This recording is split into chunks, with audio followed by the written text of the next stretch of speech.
4 metrli joyimizga kuxnya naborni yasab berganmiz. Mebelimizning umumiy narxi $1200 tushyapti. Sizlar bilan buni obzorini ko'rib chiqamiz. Birinchi qismiga e'tibor beramiz.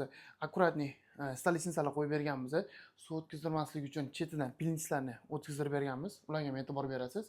Pastki qismlarda strelli mashina, ya'ni kirmish uchun joylar qo'yib berganmiz. Mo'ykan teglariga e'tibor berasiz. Akkuratniy qilib, orqasi ko'rinmaydigan qilib yopib berganmiz. Yuqori qismiga e'tibor berasiz. Smizitel, dadator, mo'ykalarigacha ustunovka qilib berganmiz. Yuqori qismidan unumli foydalanish uchun sushubkalarni bu joyga qo'yib berganmiz. Bu yoq qismidan ham kaltaroq polka kerak bo'lganligi uchun ikki seksiyaga bo'lib berganmiz. Tortma mexanizmlariga e'tibor berasiz. Akkuratniy mexanizmda har bir mexanizm vakuumda ishlaydi. Gazlarni ko'tarib berganmiz. Akkuratniy qilib vitishkalarni gofralargacha ulab joylashtirib berganmiz. Kimga shunaqa xizmatlar kerak bo'ladigan bo'lsa, pastdagi nomerga murojaat qilasizlar.